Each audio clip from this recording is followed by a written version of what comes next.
예, 여기 핸델의 메시아로 유명해졌다 그랬죠. 메시아라는 히브리어는 주보에 썼습니다. 구약 다니엘서와 신약 요한복음에 나오며 5번만 나옵니다. 헬라어로 번역하면 크리스토스라고 하고 영어로 음역하면 크리스토스란 말을 영어로는 번역은 아닙니다.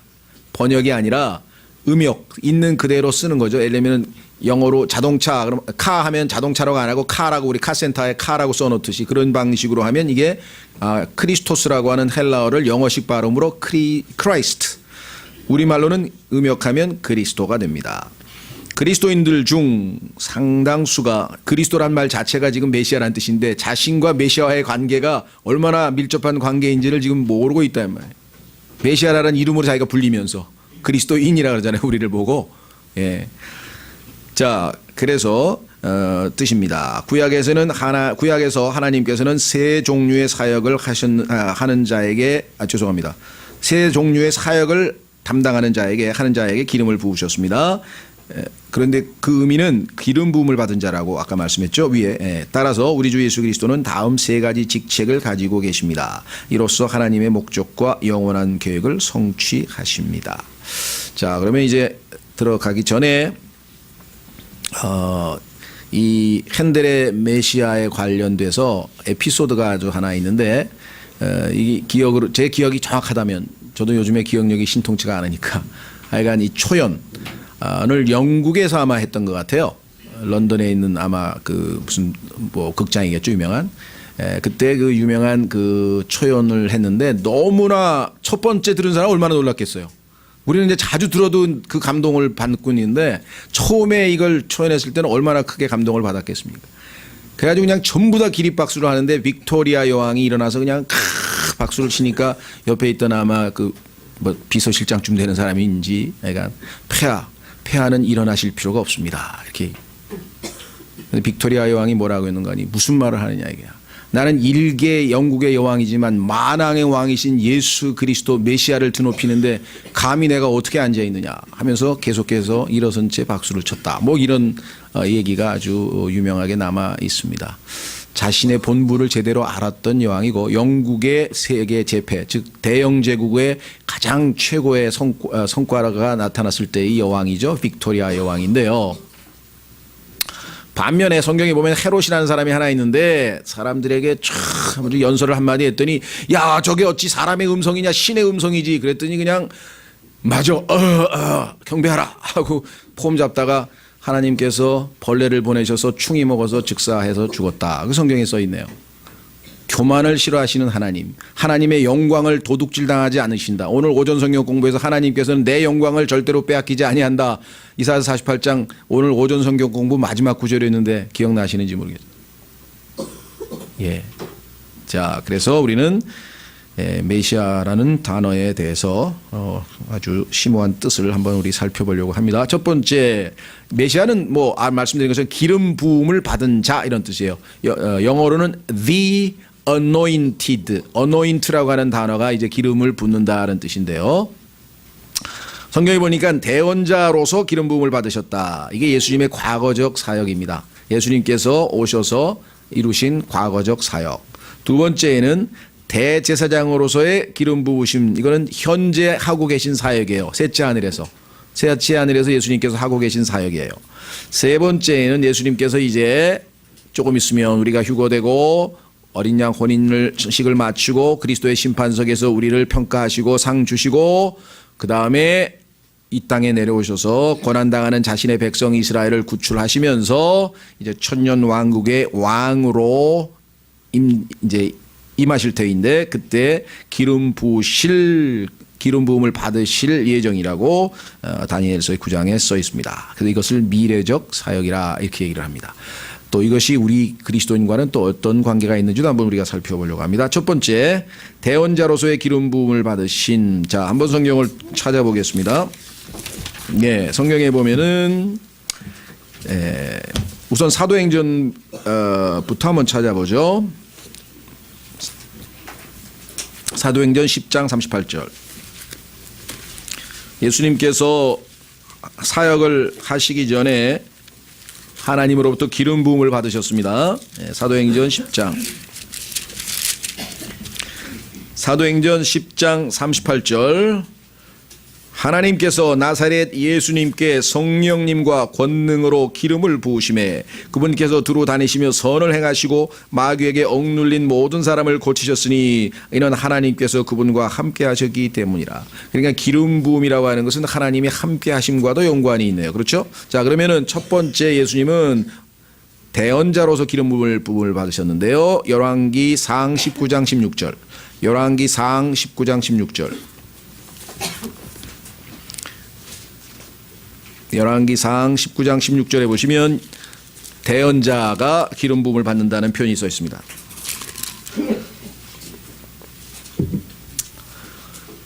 열왕기상 19장 16절 또 nim시의 아들 예후에게 기름을 부어 이스라엘을 다스릴 왕이 되게 하시고 또 아벨 무홀라 출신의 사밧의 아들 엘리사에게 기름을 부어 너 대신 대언자가 되게 하라. 여기 보시니까 기름을 붓는 대상이 왕이 있고 그 다음에 대언자가 있고 둘이 있는데 우선 왕은 나중에 우리가 또 세 번째 살펴볼 거니까 대언자로서 하나님의 직무를 수행하려면 하나님께 임명장을 받아야 되는데 하나님께서 주시는 임명의 방식은 기름을 붓는구나. 그러니까 성경에 보니까 기름은 성령님을 상징하죠. 그래서 성령님, 그 다음에 거기에는 권능이 뒤따르죠. 하나님의 일을 하는데 권능이 없이 파워 없이 할 수는 없죠. 그래서 예수님도 성령님과 권능으로 기름 부음을 받으셨는데 그 첫 번째 사역은 바로 대언자이셨구나라는 것을 우리가 알 수 있죠. 자, 그래서 누가복음 4장 18절. 누가복음 4장 18절. 예수님께서 대언자로서 이 땅에 오셔서 하신 일이 무엇인가?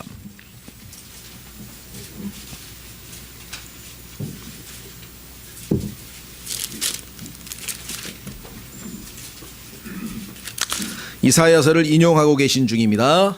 너희가 이사야서 61장을 포함해서 몇 군데에 인용이 되어 있는데 그 이사야에서 인용되어 있는 게 바로 나다. 이렇게 예수님께서 말씀하셨어요. 자, 뭐라고 말씀하셨나 보십시오. 주의 영께서 내게 임하셨으니 이는 그분께서 내게 기름을 부으사 가난한 자들에게 복음을 선포하게 하셨기 때문이라. 그분께서 나를 보내신 것은 마음이 상한 자를 고치시며 포로된 자들에게 구출을, 눈먼 자들에게 다시 보게 함을 선포하고 상처 입은 자들을 자유롭게 하며 주의 받아주시는 해를 선포하게 하려 하심이라 하였더라. 그러니까 예수님께서 초림하셨을 때 대언자로서 직책을 수행하셨는데 그 직무의 첫 번째는 선포하는 거죠. 그래서 기름을 부으사 가난한 자들에게 복음을 선포하셨다. 여기 나와 있죠. 그러니까 대언자로서 복음을 선포하셨다. 그 목적이 뭐냐? 복음을 선포하게 하신 목적이 마음이 상한 자들을 고친다라고 나와 있네요. broken hearted. 여러분들 주변에 마음이 부서져 있는, 망가져 있는, 상처 입은 사람들이 얼마나 많습니까? 그래서요, 요즘에는 의과대 학생들이 제1순위로 정신과부터 간대요. 환자가 많으니까. 옛날에는 정신과 환자 별로 없어서 안 가는데 요즘에는 내과는 별로 안 가. 잘 먹어서 그런가 아니면 뭐 어려워서 잘 모르겠어요. 하여간 어쨌거나 정신과가 아주 인기. 왜? 주변을 돌봐도 웬만한 사람들이 자기 환자야 다. 야, 때로는 자기도 자기 환자야. 그래서 정신과 의사들이 거의 대부분이 나도 약 먹어야 된다고 스스로 자인을 하고 있답니다. 스스로 자인을 하고 있대. 자기가 봐도 자기가 정상이 아니야. 교과서에서 읽은 모습하고 자기하고 아니야. 자기도 환자야. 자, 그뿐이 아니죠. 포로된 자들에게 구출을. 자, 이 세상에 있는 사람들이 다 포로가 돼 있어요. 성경에 보니까 죄의 종이라 죄. 넓게는 죄의 종이지만요. 그 죄를 분석을 해보면요. 베레벨 우리를 지배하고 있는 게 돈의 노예인 사람이 있습니다. 그렇죠? 쾌락의 노예인 사람이 있습니다. 노름의 노예인 사람이 있습니다. 그렇죠? 뭔가 하나에 하여간 붙잡혀가지고 정상적인 생활을 못하고 있는 종 노릇하고 있는, 성경에서는 이것을 죄의 종이라 이렇게 주님께서 말씀하셨는데 이런 자들을 구출하시기 위해서 예수님이 오셨다. 예수님을 만난 사람들은 예외 없이 다 이런 것을 벗어 던지고 구출됐음을 제가 지난 30몇 년 동안 33년 넘게 주변에서 수없이 많은 간증을 직접 만나서 듣고 책에서 읽고 전에 듣고 2000년 교회사에도 이런 사람들의 간증이 넘쳐납니다. 그 다음에 눈먼 자들에게 다시 보게 함을. 물론 나중에 예수님이 재림하시면 실제적으로 장님 눈을 못 보는 사람을 눈뜨게 하시지만요. 지금도 뭐 사복음서에도 그런 기적을 하시지만 지금은 그렇게 자주 기적을 하시는 건 아닙니다. 특별한 예외적인 케이스고요. 여기서 말씀하시고 있는 것은 영적인 눈이죠. 그래서 예수님께서 말씀하시죠. 너희는 지금 볼 것을 보지 못하고 있구나. 내게 안약을 사서 바르라 하고 요한계시록 3장에 있는 라오디게아 교회 사람들에게 오늘날 이 시대의 교회만 왔다 갔다 하는 사람들이 실제적으로는 영적인 눈이 안 띄어서 하나님의 자녀가 아닌 상태에서 보지 못하고 있다라고 예수님이 지적을 하셨습니다. 상처 입은 자들을 자유롭게 하며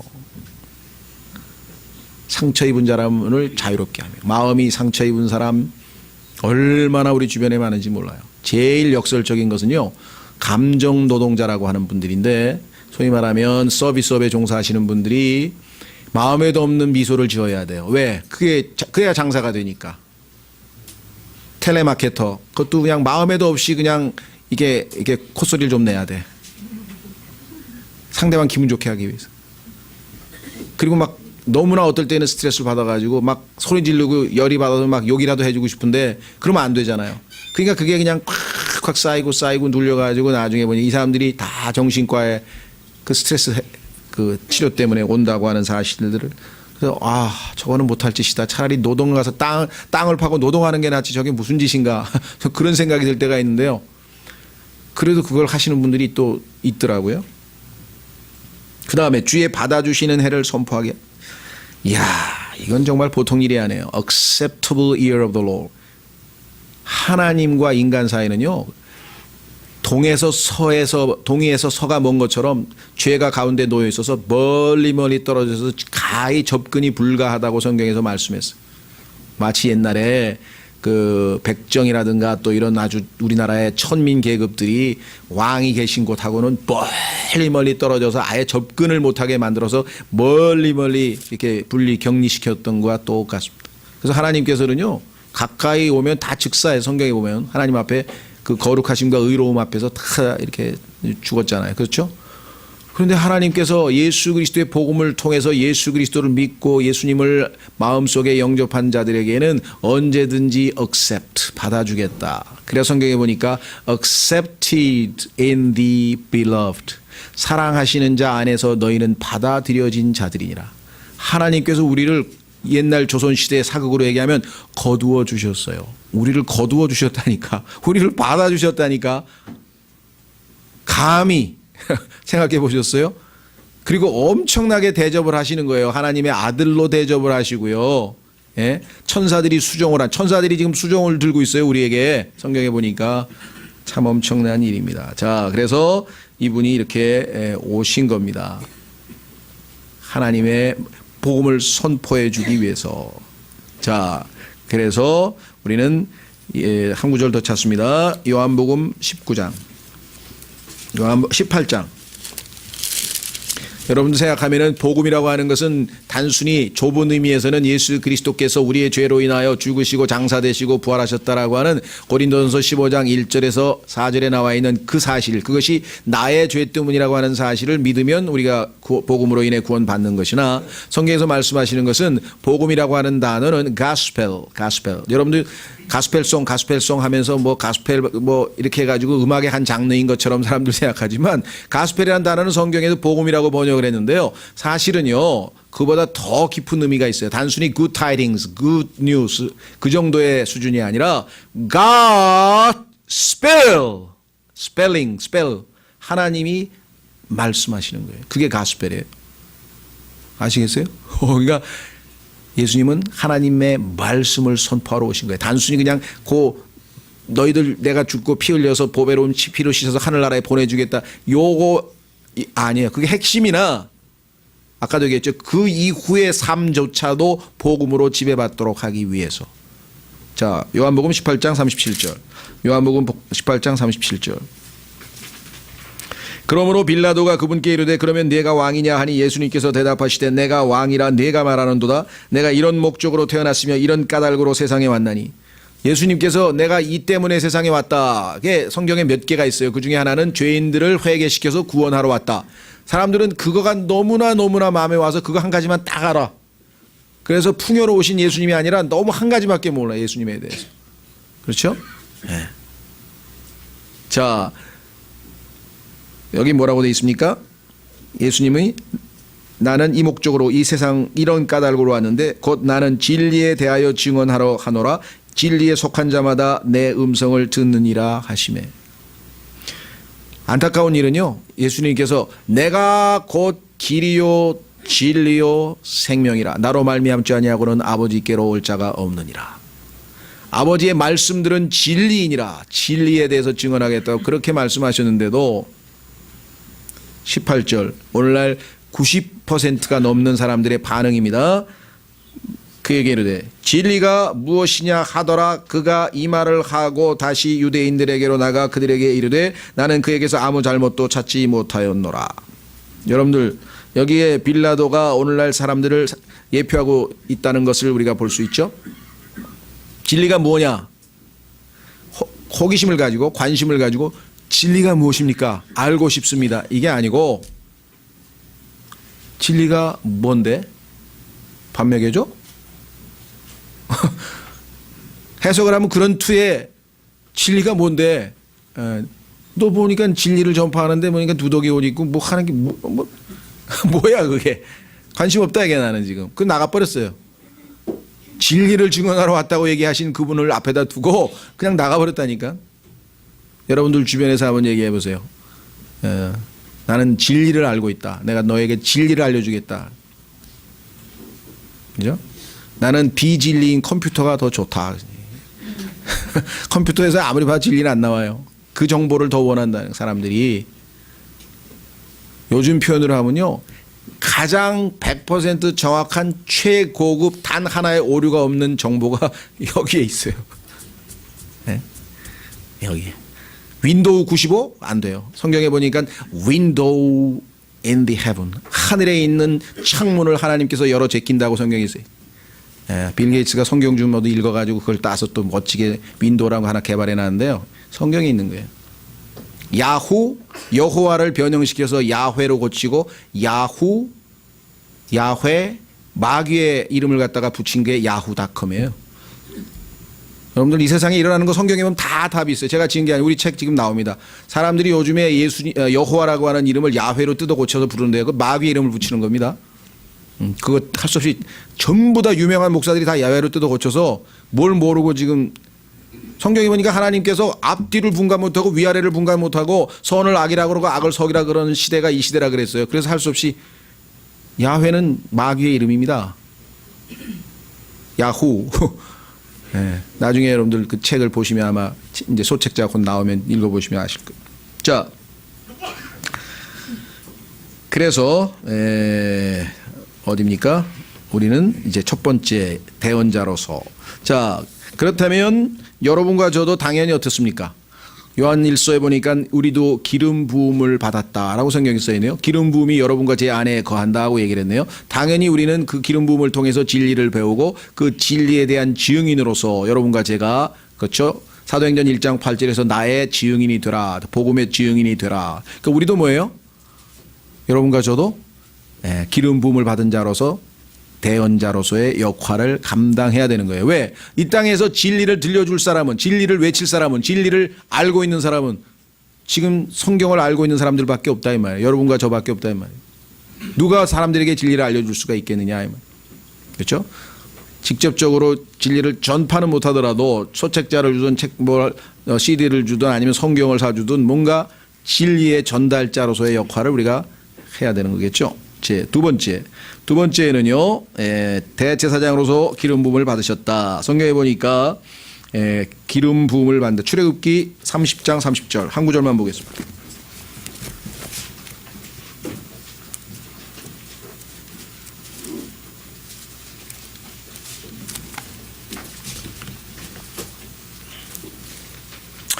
출애굽기 30장 30절 너는 아론과 그의 아들들에게 기름을 붓고 그들을 거룩히 구분하여 그들이 제사장의 직무로 나를 섬기게 하라. 그러니까 기름 부음을 받는 두 번째 대상은, 두 번째 직책은, 첫 번째는 기름을 부어서 하나님께서 제사장으로서 하나님의 복음을 선포하고 진리를 선포하고 거짓을 바로잡고 선포하고 그게 대언자로서의 직분이라고 한다면 바로잡는 역할. 두 번째는 하나님과 인간 사이를 중재해주는 중간자 역할을 하는 것을 제사장이라고 합니다. 자, 그래서 제사장의 직무로 나를 섬기게 하라 이렇게 나와 있죠. 그러면 예수님께서는 히브리서 2장 17절 예수님께서는 제사장이라는 표현이 성경에 나오죠.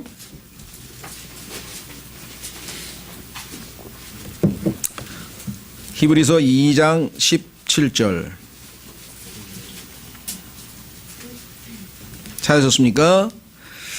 그러므로 모든 일에서 그분께서 자기 형제들과 같게 될 필요가 있었으니 예수님도 인간처럼 인간의 몸을 입고 오실 필요가 있었으니 이것은 그분께서 하나님께 속한 일들에서 긍휼 많고 신실하신 대제사장이 되어 백성들의 죄들로 인해 화해를 이루려 하심이라.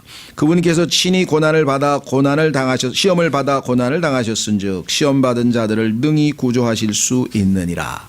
예수님은 하나님이신데 인간과 하나님과의 중재를 하려면 인간으로서도 삶을 사셔야 돼요. 그래서 인간으로 이 땅에 오셨습니다. 인간을 이제 이해할 수 있습니다. 먹고 마시고 피곤하고 땀 흘리고 모든 것 인간처럼 다 사셨습니다. 한 가지만 빼고 죄를 짓지 아니하셨다라고 성경에 써 있습니다.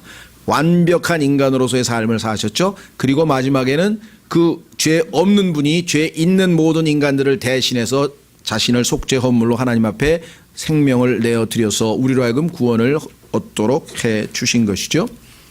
그렇죠. 자, 4장으로 한 구절 더 갑니다. 히브리서 4장 14절 이 대제사장 되시는 예수님은 자신을 속죄 헌물로 바쳐서 여러분과 저와 하나님과의 모든 죄들을 제거하시고 우리로 하여금 이제 하나님 앞에 아까 얘기했죠. 받아주시는 accepted 받아들여지게 해 주셨습니다. 그리고 지금도 계속해서 우리는 이 예수 그리스도라는 대제사장님을 통해서 하나님께 언제든지 나아갈 수 있다. 그래서 로마서 5장에 기억나시죠? We have access. 우리는 접근할 수 있다. 하나님께 은혜 안에 들어갈 수 있다. 믿음을 통하여 항상. 우리도 지금도 우리의 고통과 우리의 괴로움과 우리의 나약함과 우리의 모든 가소연과 다 들으시고 하나님 앞에서 우리를 위해서 대변해 주시는 대제사장의 직분을 지금 현재 하나님 보좌 우편에서 하고 계시는데 너무나 많은 그리스도인들이 나의 구속주 예수 그리스도, 나의 구원자 예수 그리스도 그것밖에 몰라요. 오죽하면은 국어사전에 찾아보니까 메시아를 찾았더니 구원자 이렇게 딱 써 있는 거야. 메시아라는 말은 구원자라는 뜻 아니에요. 구원자란 단어는 뭡니까? 여호수아. 그게 히브리어로는 여호수아, 헬라어로는 예수스, 영어로는 Jesus. 왜냐하면 J가 영어로는 또 J로 바뀌죠. 발음이 헬라어에서는 I가 된다. 그럼 우리는 뭐야? 예수. 예수란 말이 구원자란 뜻이에요. 근데 메시아란 말에는 아니야. 메시아하고 여호수아하고는 의미가 달라. 그런데도 사람들은 잘 모르니까 메시아가 구원자라는 거예요. 하나밖에 몰라. 하나. 구원자이신 예수 그리스도. 그렇죠? 중요한 거는 그 예수 그리스도가 2000년 전에 십자가에서 나를 대신해서 하신 그 일로 인해서 오늘의 내가 존재한다는 것은 감사한 일이나 아까 봤지만 구원 이후에 그 구원적 삶에 있어서 매일매일의 삶에 있어서 우리가 실패하고 나약하고 도움이 필요하고 할 때는 누구에게 가느냐 이 말이에요. 현재적 대제사장의 사역을 하고 계신 예수 그리스도께로 가야 된다 이 말이에요. 지금 현재 항상 우리가 나올 때마다 우리를 받아주시는 은혜의 왕좌에 계시는 예수 그리스도. 여기 써 있잖아요. 14절. 히브리서 4장 14절. 그런즉 우리에게 위대하신 대제사장 곧 하늘들로 들어가신 하나님의 아들 예수님이 계신 줄 알므로 우리가 우리의 신앙 고백을 굳게 붙들자. 지금 계신다 이게. 우리를 도와주실 분이 계신다 이게. 우리에게 계신 대제사장은 우리의 연약함의 감정을 몸소 느끼지 못하시는 분이 아니요 모든 점에서 우리와 똑같이 시험을 받으셨을 때 죄는 없으신 분이시니라. 자, 놀랍죠? 33년 반 동안 인간으로서의 모든 체험을 다 하셨어요.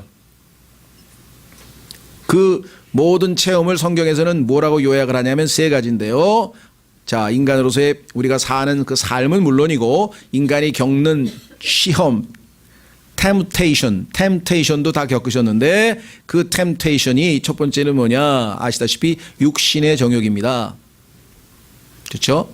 우리 가장 강한 본능이 뭡니까? 먹어야 살죠. 그다음에 성적인 욕구가 있죠.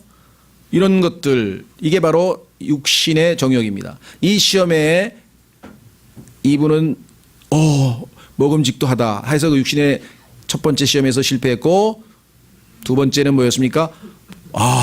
보암직도 하다. 그렇죠? 예, 안목의 정욕이라고 했습니다. 안목의 정욕. 눈으로 보고 그것을 갖고 싶은 탐욕. 그 탐욕이 아시다시피 다윗도 죄의 시험에 빠져서 그 탐욕 때문에 밧세바의 간음을 저질렀고, 아카는 그 탐욕 때문에 물질을 탐해서 바벨론제 옷감과 금덩어리 하나 숨겨놨다가 하나님의 심판을 당했고, 우리의 조상이었던 이분은 성과하게 지식의 나무를 쳐다보는 순간에 보암직도 하다 그래가지고 그 탐욕 때문에 따먹었고, 하나님이 하지 말라고 하는 것을 먹었죠. 먹지 말라고 하는 것을 먹었고, 세 번째, 이 시험은 가장 교묘한 시험인데요. 첫 번째, 육신의 정욕. 이거는 상당히 인간의 의지로 극복을 많이 합니다. 그렇죠? 여러분들 뭐 금욕주의 사람들도 있고요. 상당히 아주 그런 걸 좀 컨트롤하는 사람이 있습니다. 예, 안빈낙도 우리 조상도 그런 분들 많이 계셨어요.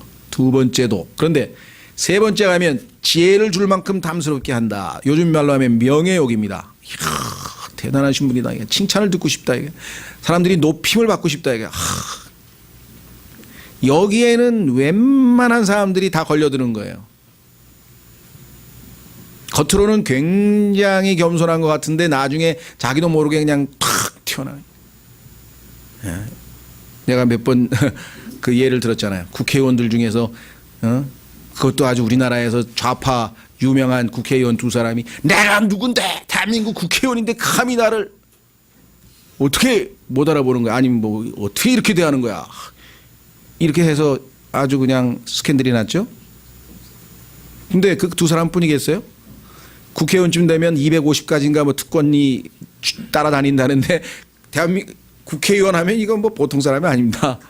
예? 오케이. 그 명예욕이 어디 가겠냐. 그렇죠. 예. 그 명예욕 건드리면요. 그 교수들도 뻔해요. 딱 보면 알아요. 예. 이번에 보니까 어떤 교수가 좋은 책을 냈던데요. 야, 그게 책이냐? 그것도 조교가 다 베낀 거야, 그거. 나중에 보면 자기도 다 조교시켜서 다 베꼈더만 보니까 나중에. 사람들이 물어봐. 아니, 그 노벨상 수상작가 책 언제 그렇게 번역하셨어요? 내가 번역한 거 아니고 다 출판사에서 대학원생 시켜서 다 번역해놨어. 아니, 근데 교수님 이름으로 나왔던데, 아니, 나는 내 이름으로 내지 말라 그랬어. 그냥 감수만 한다 그랬어. 근데, 하셔야 팔린대. 그거 어떡하란 말이야, 나보고. 자기도 번역 안 한 건데, 예. 그리고 그래도 나는 돈 받아서 번역한 애들 다 나눠줬어. 양심적이다, 이 말이야. 예. 그거 하나도 안 넣어가지고 그냥 입 닦은 사람이 한 80%, 90%고요. 예. 그런 사람이 요즘에 보면 또 이제 딴 쪽으로 삐져가지고 뭐 성희롱이니 별거 다 해, 그냥. 근데 그건 공공연한 비밀이었어요. 제가 학교에 있을 때에도 대학원생들이, 선생님 뭐 가가지고, 그 논문 끝나고 가가지고 뭐 어디 가가지고 뭐 춤을 추자고 선생님이 미치겠어요. 막 그리스도인들은 논문 통과 안 되더라도 따라가지 말라고. 하나님이 다 보고 계신데 하나님이 논문 주시고 싶으면 그 사람이 마음에 두려워서라도 줄 테니까 걱정하지 말고 그런 데 따라가지 말라고. 다 믿음대로 됩니다. 다 땄어요. 다 걱정 안 해도 돼요. 하나님이 다 보고 계세요. 그래서 하나님 앞에 올바르게 하면 절대로 꿀릴 게 없어요. 목숨이 가장 최악은 뭐예요? 이 세상에서는 죽는 거죠. 근데 성경에서는 죽는 게 최선이야, 우리한테는.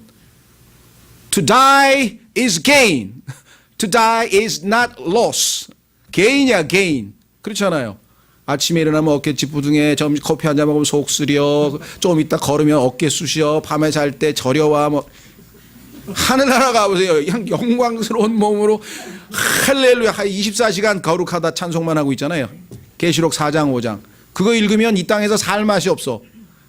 그래서 바울은요, 셋째 하늘에 한번 갔다 오더니 돌로 얻어맞아가지고 순교해서 순간적으로 죽어가지고 하늘나라 갔는데, 셋째 하늘에 갔는데 그걸 봤어요. 근데 그거는 입 다물고 있으라 해서 하나님이 말하지 말라 그랬어. 내려왔어. 내려와 보니 너무나 한심스러운 거야. 이 세상이 너무나 좋은 데를 갔다 왔는데, 그래가지고 다시 가서 복음을 전해. 그러니까 사람이 저 헌신을 봐라. 헌신이 아니에요. 이 땅에 살고 싶지 않아서 빨리 죽고 싶어서 간 거예요. 인간을 몰라도 너무 모르시네. 제가 과장해서 해석하는, 아니에요. 인간은 그래요. 지금 갔다 온 대로 도로 가고 싶은 거예요. 방법이 뭐야? 그냥 가서 복음 전하다 돌로 또 맞는 거예요. 그래서 막 선교의 열정이 불타서 간 거 아니에요. 인간을 높이 평가하지 마세요. 절대로. 왜? 성경에 보니까 nothing이라. At his best state, 최상의 상태에 있는 인간도 nothing, 아무것도 아니라고 성경에 써 있거든요. 바울이 성령 충만해도 하나님 보시기에 아무것도 아니에요. 그거 다 하나님이 하시는 거예요. 그래서 하나님은 나에게 영광을 돌리라 이거야. 모나리자 쳐다보면서 헬렐레 하지 말고 다빈치에게 찬송을 돌리라 이 말이야. 다빈치에게. 그렇잖아요. 이 땅에 있는 사람들은 야, 이 자연, 오, 이 아름다운 설악산, 왜 거기다가 찬송을 해요? 순간적으로 아름다운 빛깔로 만져서 온 땅을 물들이고, 또 순간적으로 하얀 꽃으로 물들이고, 그것을 녹이셔서 농사짓게 하시고, 이 옴 신묘막측한 예수님의 이름이 뭐야? Wonderful 하신 분에게 우리가 입을 벌리고 찬송 받으시기 합당하시다 이래야 되는데, 그것을 안 하면 인간이 아니고, 그것을 안 하는 인간은 비뚤어지고 잘못됐다고 성경에 써 있어요. 첫 번째 죄가 뭔지 아세요? 하나님을 하나님으로 알아보지 못한 거예요. 그러면 인간도 인간으로 대접을 안 해요. 왜? 하나님을 하나님으로 알아보는 사람은 다른 인간도 하나님이 창조하셨기 때문에 내 마음에 안 들어도 인정을 해요. 하나님의 신묘막측하게 wonderfully and fearfully, 놀랍고도 두렵게 창조된 자여. 성경에 써 있잖아요. 시편 139편에. 근데 그런 사람에 대해서 내가 너 왜 이렇게 형편없어? 내가 왜 그래요? 그런 권리가 어디 있냐고 내가. 그렇죠? 두려운 거예요. 하나님이 그렇게 wonderfully, fearfully 만들어놨는데 내가 뭐라고 저 사람 손가락질하고 욕하고 그러냐고요. 제대로 알면 객관적으로 되는 거죠, 사람이. 자, 여기 보니까 너무 놀랍습니다. 주님께서 우리의 몸소 느끼신대요. feeling. 요즘에 feeling이 너무나 아주 그냥 유행을 하는 거야. 진짜 feeling은요, 다른 사람의 고통과 어려움을 예수님이 직접 feeling 해보셨기 때문에 다 아세요. 너희가 제일 약점이 뭐냐? 육신의 정욕이 약하지. 너희는 안목의 정욕이 약하지. 그렇죠? 근데 지금 안목의 정욕을 부추기는 게 그냥 무슨 쇼핑몰에서부터 시작해가지고 온갖 온 세상에 다. 그래서 가능하면 하여간 좀 시골로 나가야 돼. 바깥으로 나가서 하나님이 창조한 걸 보면 마음이 차분해지면서 무신론자도 조물주가 계신가 보다 이런 마음이라도 조금 품는데, 이 도시 환경에서 그냥 깜빡하게 살면은 온갖 인간이 만들어낸 거 보면 상대적 박탈감밖에 안 돼. 나는 왜 이렇게 조그만 차야?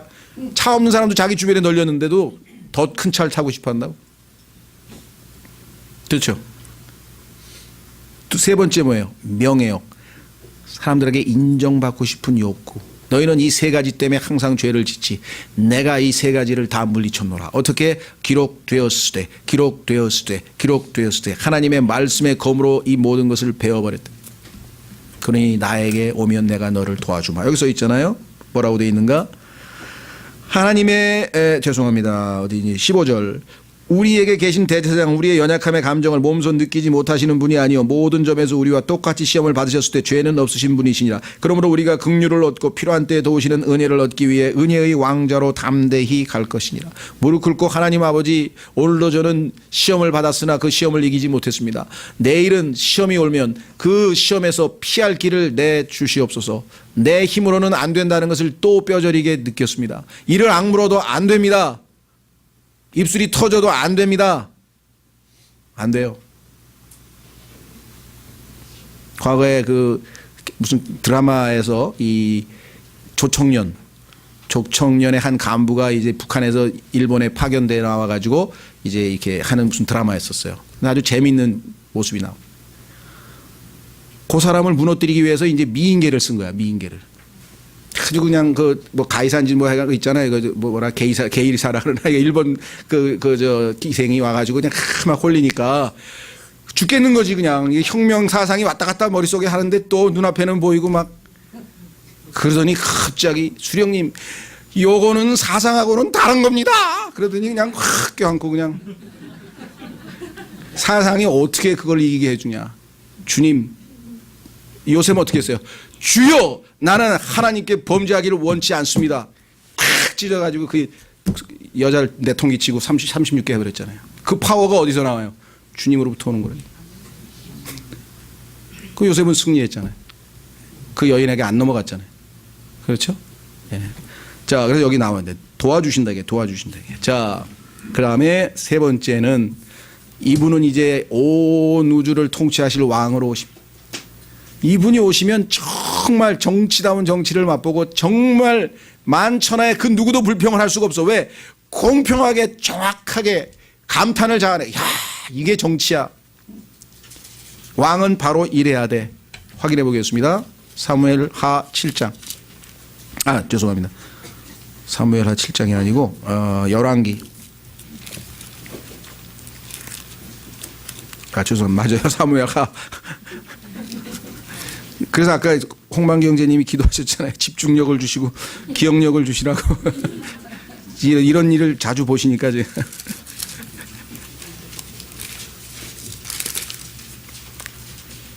(23장) 아까 그 기도하셔서 그래도 기억이 났어요. 빗나가다가. 사무엘하 23장 다윗의 마지막 말입니다.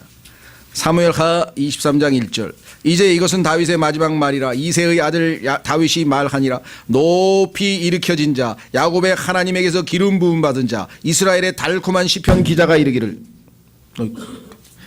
그러니까 이 다윗이 자기 자신을 이렇게 평가합니다. 높이 일으켜진 자.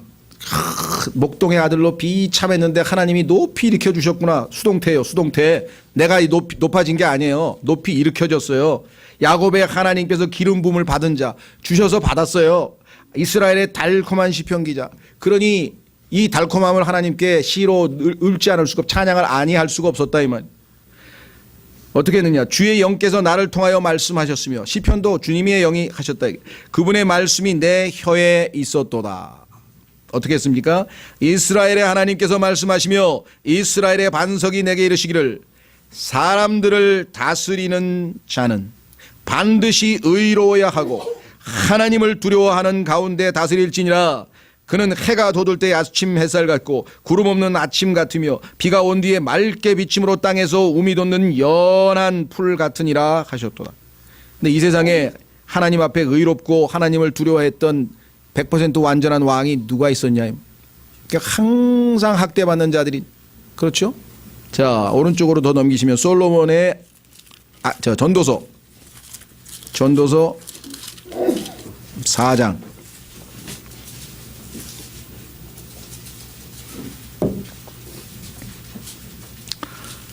전도서 4장에 보시면 솔로몬이라고 하는 그 당대 최고의 왕이요.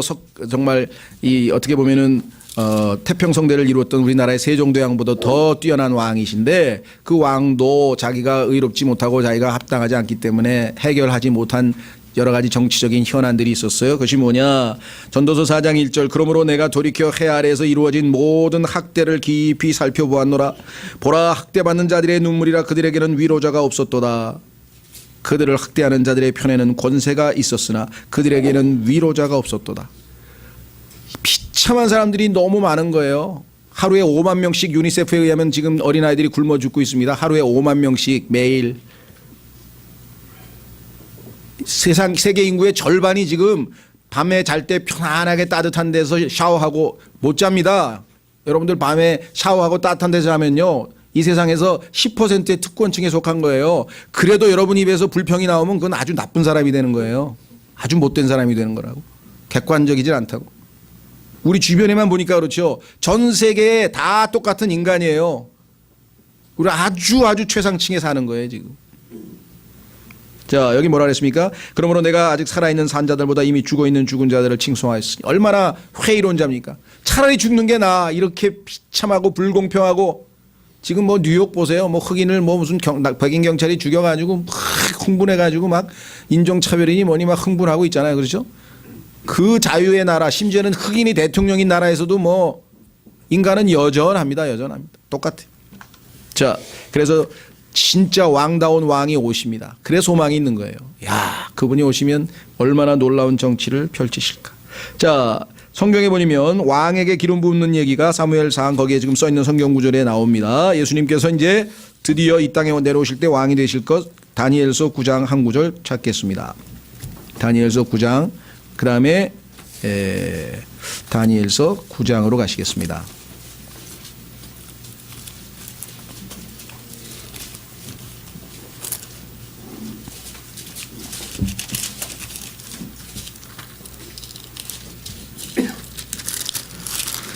(24절) 다니엘서 9장 24절. 주께서 내 백성과 이스라엘이죠, 유대인, 그 다음에 내 거룩한 도시 예루살렘에게 72레를 정하셨나니 이것은 범법을 그치고 나중에 주님이 오시면 완성하실 때, 예수님이 재림하실 때 이 땅의 모든 범법이 다 그쳐집니다. 때로부터, 그 다음에 뭡니까? 범법을 그치고 죄들을 끝내며 죄가 없는 세상에서 살고 싶으시죠? 불법에 대하여 화해를 이루고 영존하는 의를 가져오며, 아까 의로운 통치하신다 그랬죠? 환상과 대언을 봉인하고, 더 이상은 필요 없어. 왜? 직접 예수님이 육안으로 보이는 상태에서 다스릴 테니까.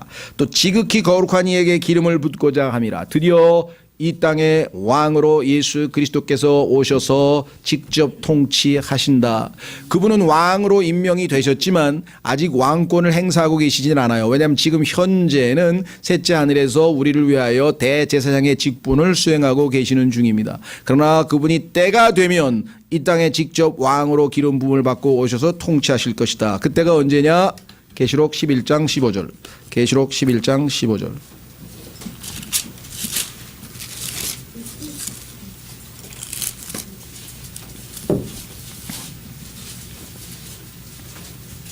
계시록 11장 15절. 일곱째 천사가 나팔을 불매 하늘에 큰 음성들이 있어 이르되 이 세상의 왕국들이 우리 주와 그분의 그리스도의 왕국들이 되었고 그분께서 영원 무궁토록 총치하시리로다. 드디어 이 땅에 있는 260개 모든 국가들이, 나라들이 다 예수 그리스도 앞에 엎드려서 그분의 통치를 받게 될 날이 올 것이고, 그 의로우신 통치자로부터 모든 왕들이 배우는데, 놀라운 사실은, 자, 계시록 1장 5절. 계시록 1장 5절.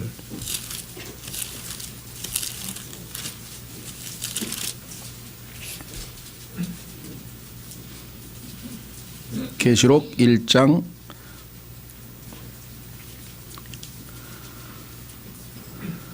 5절. 또 신실한 증인이시여, 예수님에 대한 얘기입니다. 죽은 자들에서 처음 나신 분이시며 땅의 왕들의 통치자이신 예수 그리스도로부터 은혜와 평강이 너에게 있기를 원하노라. 그분이 이미 땅의 왕들의 통치자이셔. 그런데 우리를 사랑하사 자신의 피로 우리의 죄들에서 우리를 씻으시고 하나님 곧 자신의 아버지를 위해 우리를 왕과 제사장으로 삼으신 분께, 그분께 영광과 통치가 영원 무궁토록 있기를 원하노라. 아멘. 여러분과 저를 왕과 제사장으로 임명하셨대요. 자, 이 땅에서 우리는 이미 증인으로서, 즉 대언자로서의 삶을 이 땅에 현재 살아야 된다고 했습니다. 그 다음에 제사장으로서의 삶도 살아야 된다고 했습니다. 그래서 그 만인 제사장이라고 하는 그 유명한 교리를 루터를 통해서 우리가 회복했고, 실제 보니까 그것은 우리가 입술로 하나님께 감사라고 하는, 입술로 감사를 드리는 찬양, 그것을 성경에서는 찬양의 희생이라 그래요. 찬양의 희생물을 하나님 앞에 바치는 제사장이라 그랬고, 우리가 물질을 하나님께 드릴 때 그것이 하나님께는 기뻐 받으시는 향기가 되어서 매우 기뻐하신다고 빌립보서에서 말씀했고, 그 다음에 예수님처럼 성은을 행하는 것, 그것이 하나님께 기뻐 받으시는 희생물이 된다고 했고, 하나님께 제물을, 희생물을 바치는 제사장인데, 우리는 구약처럼 소를 잡고 양을 잡아서 불로 태워요. 여러분들, 이 세상에서 제일 좋은 냄새가 뭡니까? 여러분에게는? 저는 갈비 타는 냄새예요. 예. 그 여러분들 요 옆에 가면은요, 옆집 옥상에서 그냥 갈비 타는 냄새가 샥 불어와요. 이 초원 가든. 난 나만 그런 줄 알았더니 성경에 계신 하나님도 항상 그 고기 타는 냄새로 흠양하신다고. 아침 저녁으로 절대 불 안 꺼지게 항상 태우라 그랬어요, 성경에.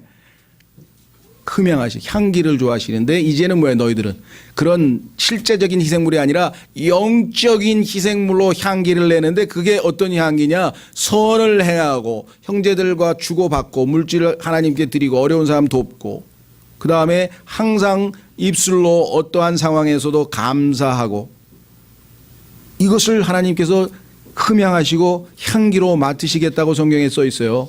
그것이 그리스도인의 삶이에요. 그게 신앙생활이에요. 그뿐만 아니라 우리는 이제 주님께서 왕들의 왕, King of Kings로 오실 때 이 땅에서 우리도 직접, 어떤 사람은 한 거울, 어떤 사람은 두 거울, 어떤 사람은 세 거울, 어떤 사람은 다섯 거울. 그때 가서 싸울 것 같죠? 안 싸워요. 그때 가면 예수님처럼 성품이 바뀌어서 한 거울 받고도 옆에서 저 사람은 나보다 신앙생활 느슨한 것 같은데 왜 세 거울을 주시지? 안 그런다니까요. 그런 세상에서 살고 싶지 않아요? 안 그러는 세상. 요즘에는 뭐예요? 아니, 왜 그래? 큰 아들 보세요. 작은 아들 다 낭비했는데 뭐 살찐 송아지 이게 뭐 하는 거예요, 지금? 그렇죠? 그렇지 않고 오히려, 그래, 아유, 정말 저 형제 하나님께서 나보다 세 거울이나 주셨으니 얼마나 참 감사한가. 그런 사람들끼리만 사는 세상을 만드시는 게 하나님의 목표예요. 그러니 얼마나 소망이 되겠어요. 바울이 그냥 너무나 소망 가운데 주님이 오시기를 간절히 사모했다, 이 말입니다. 자, 그래서 오늘 이 시간에 여러분과 저는 대언자이신 예수 그리스도 메시아, 대언자 메시아, 제사장 메시아, 킹 왕이신 메시아, 그런데 놀랍게도 그 메시아인이야, 여러분과 제가. 그리스도인이잖아요. 그리스도인. 그리고 히브리어로 하면 메시아인이야, 내가 메시아인. 사람들은 메시아가 굉장한 거였는데 나도 메시아하고 굉장한 기쁜 관계가 있어. 기름 부음이 너희 안에 있어서 모든 진리 가운데로 너희를 인도하신다. 그렇죠? 네, 오늘 우리에게 이 메시아 되신 예수님을 기억하고 우리로 이 메시아의 직분을 감당할 수 있도록 능력과 성령으로 기름 부으시는 이분을 높이 찬양하고 경배하는 이 시간이 되었으면 합니다. 이 시간 주님을 기억하기 위해서 주님의 명을 하신 대로 우리 빵과 잔에 참여하겠습니다. 우리 홍영만 형제님 빵에 위해서 기도하시고 우리 윤재근 형제님 잔을 위해서 기도해 주시기 바랍니다.